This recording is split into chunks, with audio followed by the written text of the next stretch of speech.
प्यारे बच्चों, आज के इस सेशन में हम कक्षा 6 की हिंदी पाठ्य पुस्तक वसंत का पाठ 3 नादान दोस्त पढ़ेंगे।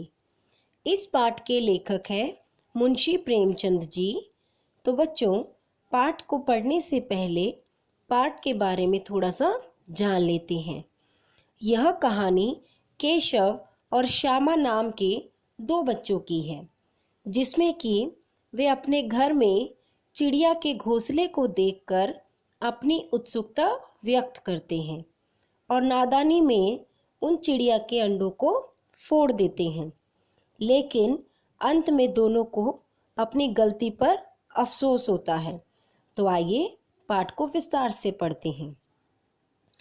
केशव के घर कार्निस के ऊपर एक चिड़िया ने अंडे दिए थे। बच्चों, कार्निस होता है जो दरवाजे के ऊपर थोड़ा सा एक बाहर निकला हुआ एक अंश होता है, जो घर की सुंदरता के लिए बनाया जाता है और बारिश धूप वगैरह से भी सुरक्षा देता है। केशव और उसकी बहन श्यामा दोनों बड़े ध्यान से चिड़िया को वहां आते जाते देखा करते। सवेरे दोनों आंखें मलते कार्निस के सामने पहुंच जाते और चिड़ा और चिड़िया दोनों को वहां बैठा पाते। उनको देखने में दोनों बच्चों को न मालूम क्या मज़ा मिलता। दूध और जलेबी की भी सुध न रहती। दोनों के दिल में तरह तरह के सवाल उठते। अंडे कितने बड़े होंगे? तो जो है केशव और श्यामा सुबह उठते ही कार्निस के पास पहुंच जाते और उन दोनों के मन में तरह तरह के सवाल उठते कि किस तरह के अंडे हैं, किसके अंडे हैं। इस तरह से दोनों के दिल में तरह तरह के सवाल उठते। अंडे कितने बड़े होंगे, किस रंग के होंगे, कितने होंगे, क्या खाते होंगे, उनमें से बच्चे किस तरह निकल आएंगे, बच्चों के पर कैसे निकलेंगे, घोंसला कैसा है। लेकिन इन बातों का जवाब देने वाला कोई नहीं। न अम्मा को घर के काम धंधों से फुर्सत थी और न बाबूजी को पढ़ने लिखने से। दोनों बच्चे आपस ही में सवाल जवाब करके अपने दिल को तसल्ली दे दिया करते थे। अभी जैसा कि मैंने बताया कि उनके घर में कार्निस के ऊपर चिड़िया और जो है चिड़िया के अंडे थे, तो दोनों के मन में उत्सुकता उठती कि अंडे कितने होंगे, किस रंग के होंगे और वे क्या खाते होंगे, तरह तरह के सवाल। लेकिन उन दोनों के सवालों का जवाब देने वाला कोई नहीं था, क्योंकि अम्मा को जो है घर के कामों से फुर्सत नहीं होती और बाबूजी को अपने दफ्तर के काम से। तो दोनों बच्चे नादान थे और जो है दोनों ही अपने अपने सवालों के जवाब भी स्वयं दे देते थे। आगे है, श्यामा कहती, क्यों भैया, बच्चे निकलकर फुर्र से उड़ जाएंगे। अभी श्यामा जो है केशव की तरह केशव से छोटी थी, तो वो बोलती, क्यों भैया, अंडे जो है अंडों में से जो चिड़िया के बच्चे निकलेंगे और वो फुर्र से उड़ जाएंगे। केशव विद्वानों जैसे गर्व से कहता, नहीं री पगली, पहले पर निकलेंगे, बगैर परों के बेचारे कैसे उड़ेंगे। अभी केशव जो है श्यामा से बड़ा था, इसीलिए वो थोड़ी सी समझदारी से बातें करता और अपनी छोटी बहन को समझाता कि नहीं री पगली, पहले तो पंख निकलेंगे, उसके बाद वे उड़ना सीखेंगे। श्यामा बच्चों को क्या खिलाएगी बेचारी? और श्यामा कहती कि चिड़िया बेचारी बच्चों को क्या खिलाएगी। केशव इस पेचीदा सवाल का जवाब कुछ न दे सकता था। पेचीदा होता है बच्चों, बहुत ही कठिन सवाल, क्योंकि केशव भी एक छोटा बच्चा ही था। तो जो है श्यामा जो उससे सवाल पूछती, कई बार उन सवालों के जवाब वह नहीं दे पाता था। तो इस तरह 3-4 दिन गुजर गए। दोनों बच्चों की जिज्ञासा दिन दिन बढ़ती जाती। जिज्ञासा होती है बच्चों जानने की इच्छा कि चिड़िया के अंडों का क्या हुआ, उसमें से बच्चे निकले या नहीं, और वे अंडे जो है वो बच्चे निकले, उसमें से वो उड़ेंगे या नहीं। तरह तरह के सवाल। अंडों को देखने के लिए वे अधीर हो उठते। अधीर होता है उत्सुक हो उठते, बहुत ज़्यादा व्याकुल हो जाते। उन्होंने अनुमान लगाया कि जब ज़रूर बच्चे निकल आए होंगे। बच्चों के चारे का सवाल अब उनके सामने आ खड़ा हुआ था। अब उन्होंने मन ही मन सोच लिया कि अब तो उसमें से बच्चे निकल आए होंगे, लेकिन अभी उन्हें खाने को कहाँ से मिलेगा, क्योंकि वो तो बहुत छोटे हैं। चिड़िया बेचारी इतना दाना कहाँ से पाएगी कि सारे बच्चों का पेट भरे। गरीब बच्चे भूख के मारे चू चू करके मर जाएंगे। अभी दोनों नादान थे, दोनों तरह तरह के सवाल कर रहे थे कि जो चिड़िया जो है उन बच्चों का किस तरह से पेट भरेगी, और जो है गरीब बच्चे भूख के कारण चू चू करके मर जाएंगे। इस मुसीबत का अंदाजा करके दोनों घबरा उठे। दोनों ने फैसला किया कि कार्निस पर थोड़ा सा दाना रख दिया जाए। श्यामा खुश होकर बोली, तब तो चिड़िया को चारे के लिए कहीं उड़कर न जाना पड़ेगा ना।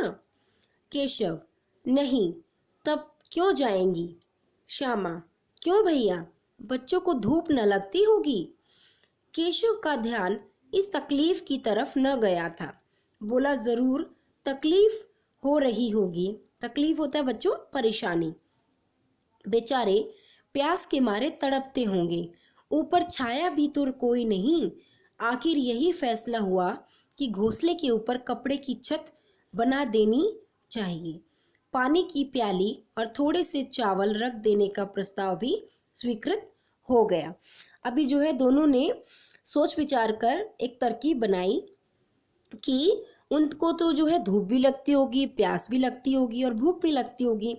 तो आखिर में इन दोनों ने एक फैसला किया कि घोंसले के ऊपर एक कपड़े की छत बना दी जाएगी और पानी के लिए एक जो है प्याली में पानी भर कर रख दिया जाएगा और खाने के लिए चावल वहाँ डाल दिए जाएंगे। तो जो दोनों ने जो है उसके लिए हामी भर दी कि ठीक है, हम ऐसा ही करेंगे। दोनों बच्चे बड़े चाव से काम करने लगे। श्यामा माँ की आंख बचाकर मटके से चावल निकाल लाई। केशव ने पत्थर की प्याली का तेल चुपके से जमीन पर गिरा दिया और उसे खूब साफ करके उसमें पानी भरा। अब चांदनी के लिए कपड़ा कहाँ से लाए। चांदनी होता है बच्चों कि जो है उनके ऊपर जो छत बनाने के लिए कपड़ा कहाँ से लेकर आए, यह सवाल उनके मन में आ रहा था। फिर ऊपर बगैर छड़ियों के कपड़ा ठहरेगा कैसे और छड़ियाँ खड़ी होंगी कैसे।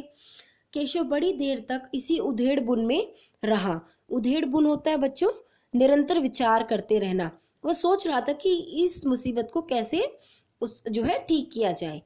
आखिरकार उसने यह मुश्किल भी हल कर दी। श्यामा से बोला, जाकर कूड़ा फेंकने वाली टोकरी उठा लाओ, अम्मा जी को मत दिखाना। श्यामा, वह तो बीच से फटी हुई है, उसमें से धूप न जाएगी। केशव ने झुंझलाकर कहा, झुंझलाकर यानी जो है गुस्से में आकर कहा, तू टोकरी तो ला, मैं उसका सुराख बंद करने की कोई हिकमत निकालूंगा। हिकमत होता है बच्चों उपाय करूंगा। अभी उस टोकरी में जो है एक छेद है, उसको भरने के लिए केशव ने कहा कि मैं कोई उपाय करूंगा, तुम टोकरी लेकर तो आओ। श्यामा दौड़कर टोकरी उठा लाई।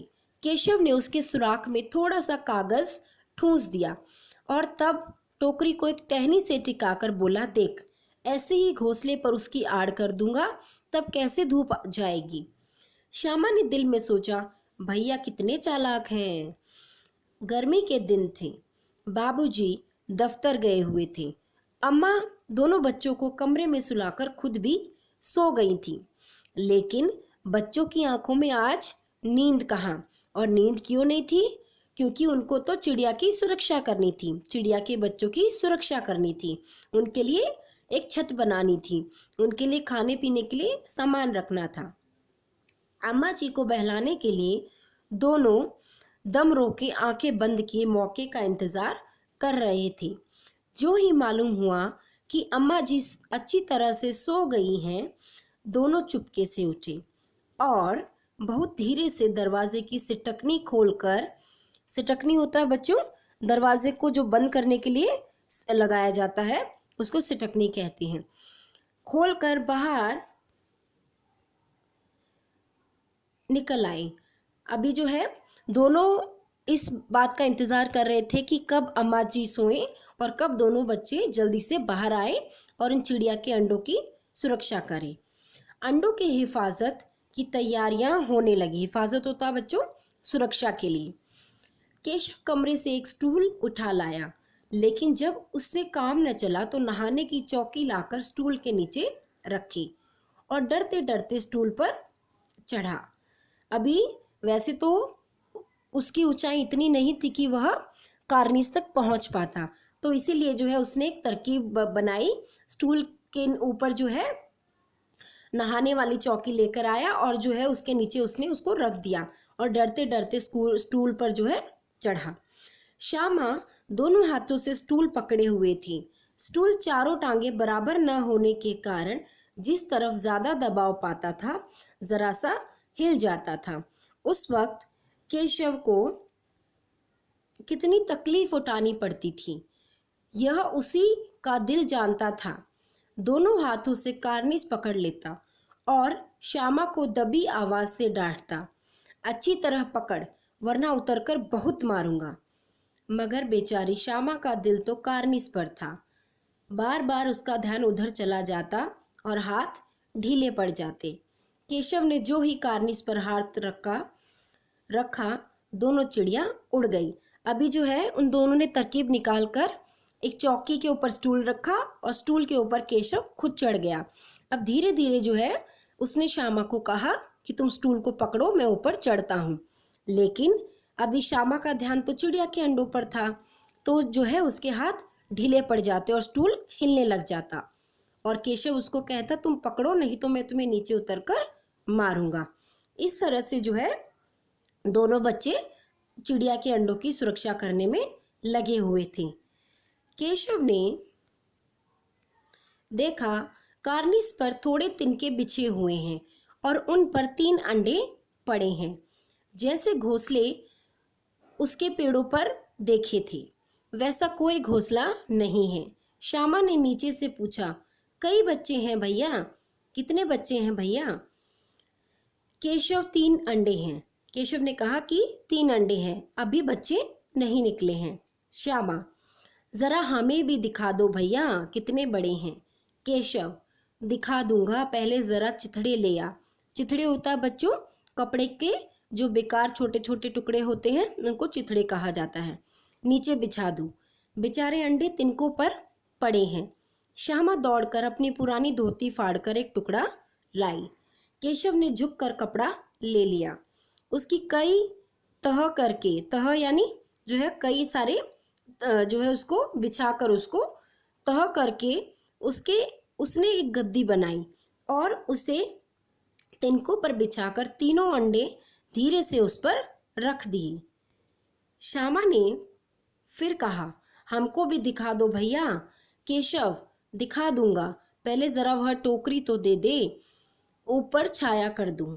श्यामा ने टोकरी नीचे से थमा दी और बोली, अब तुम उतर आओ, मैं भी देखूं। अभी श्यामा जो है बहुत उत्सुक थी चिड़िया के अंडों को देखने के लिए, इसीलिए बार बार वह केशव से कह रही थी कि मुझे भी चिड़िया के अंडे दिखा दो। केशव ने टोकरी को एक टहनी से टिका कर कहा, जा दाना और पानी की प्याली ले आ, मैं उतर आऊं तो तुझे भी दिखा दूंगा। श्यामा प्याली और चावल भी लाई। केशव ने टोकरी के नीचे दोनों चीजें रख दी। आहिस्ता से उतर आया। आहिस्ता होता है बच्चों, धीरे से वह उतर आया। श्यामा ने गिड़गिड़ा कर कहा, अब हमको भी चढ़ा दो भैया। केशव, तो गिर पड़ेगी। श्यामा, न गिरूंगी भैया, तुम नीचे से पकड़े रहना। अभी श्यामा बहुत ज्यादा उत्सुक थी, जिज्ञासु थी उन चिड़िया के अंडों को देखने के लिए, इसीलिए वह ऊपर चढ़कर उन्हें देखना चाहती थी। केशव, न भैया, कहीं तू गिरा पड़ी तो अम्मा जी मेरी चटनी ही कर डालेंगी, कहें कि तूने ही चढ़ाया था, क्या करेगी देखकर। अब अंडे बड़े आराम से हैं, जब बच्चे निकलेंगे तो उनको पालेंगे। दोनों चिड़िया बार बार कार्निस पर आ जाती थी और बगैर बैठे ही उड़ जाती थी। केशव ने सोचा, हम लोगों के डर से ये नहीं बैठती हैं। स्टूल उठाकर कमरे में रख आया, चौकी जहाँ की थी वहाँ रख दी। श्यामा ने आंखों में आंसू भरकर कहा, तुमने मुझे नहीं दिखाया, मैं अम्मा जी से कह दूंगी। अभी श्यामा जो है नाराज हो गई क्योंकि केशव ने उसको चिड़िया के अंडे नहीं दिखाए थे, इसीलिए उसने धमकी दी कि तुमने मुझे अंडे नहीं दिखाए, इसीलिए मैं अम्मा जी से कह दूंगी। केशव, अम्मा जी से कहेगी तो माँ बहुत मारूंगा, कहे देता हूँ। श्यामा, तो तुमने मुझे दिखाया क्यों नहीं? केशव, और गिर पड़ती तो 4 सर ना हो जाते। अभी केशव कहता है अगर गिर जाती तो तुम्हें चोट लग सकती थी। श्यामा, हो जाते, हो जाते, देख लेना, मैं कह दूंगी। इतने में कोठरी का दरवाजा खुला और माँ ने धूप से आंखों को बचाते हुए कहा, तुम दोनों बाहर कब निकल आए? मैंने कहा था ना दोपहर को न निकलना। किसने किवाड़ खोला? किवाड़ केशव ने खोला था। किवाड़ होता है बच्चों दरवाजा। लेकिन श्यामा ने माँ से यह बात नहीं कही, उसे डर लगा कि भैया पिट जाएंगी। फिर भी श्यामा जो है अपने भाई के जो है उससे बहुत प्यार करती थी, इसलिए जो है उसको माँ से पिटवाने से बचाना चाहती थी। केशव दिल में काँप रहा था कि कहीं श्यामा कह न दे अंडे न दिखाए थे। इससे अब उसको श्यामा पर विश्वास न था। श्यामा सिर्फ मोहब्बत के मारे चुप थी, या इस कसूर में हिस्सेदार होने की वजह से इसका फैसला नहीं किया जा सकता। शायद दोनों ही बातें थी। अभी जो है श्यामा ने केशव की पूरी तरह से मदद की थी। एक तो ये भी कारण हो सकता है कि उसने अम्मा जी को नहीं बताया, और दूसरा कारण ये भी हो सकता है कि वो अपने भाई से बहुत प्यार करती थी और उसको पिटाई से बचाना चाहती थी। माँ ने दोनों को डांट डपट कर फिर कमरे में बंद कर दिया। आप धीरे धीरे उन्हें पंखा झलने लगी। अभी सिर्फ 2 बजे थे, बाहर तेज लू चल रही थी। अभी बच्चों गर्मी का दिन था तो जो है बाहर बहुत तेज गर्म हवा चल रही थी। अब दोनों बच्चों को नींद आ गई थी। 4 बजे यकायक श्यामा की नींद खुली। यकायक होता है बच्चों एकदम से, अचानक से।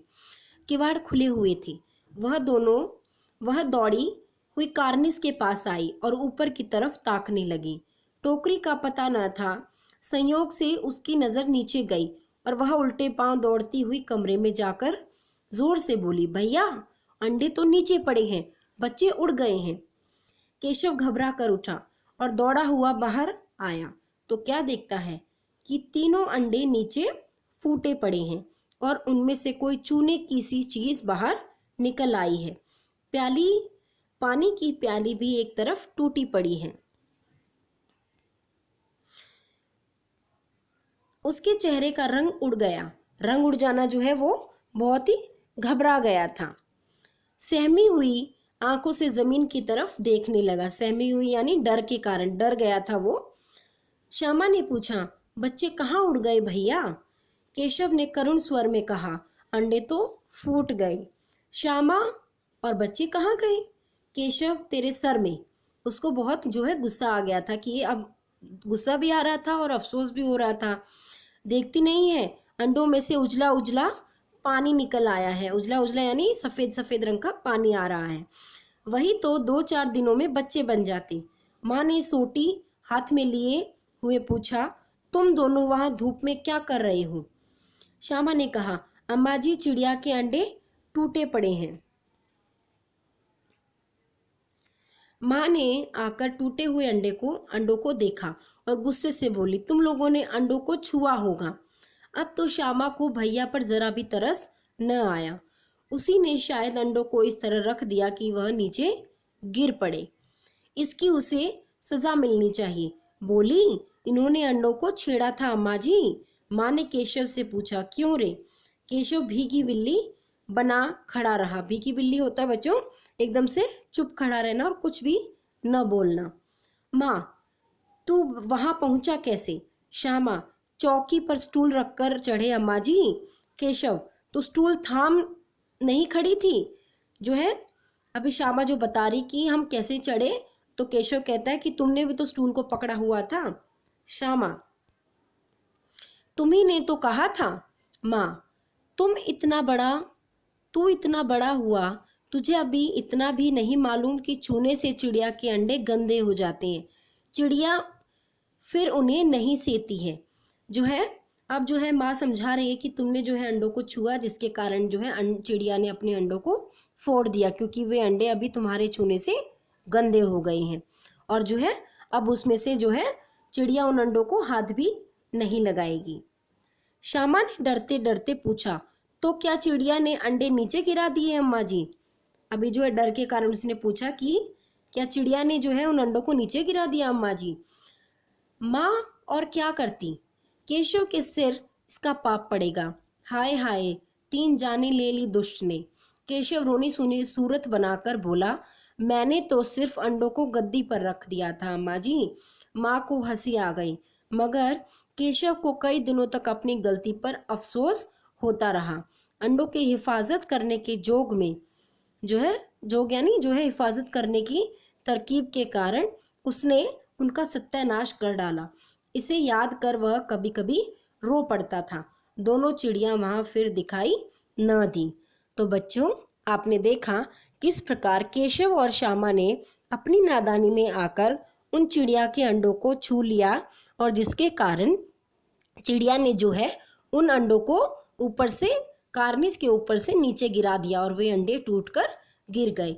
लेकिन बाद में केशव को अपनी गलती पर बहुत ज़्यादा अफसोस हुआ।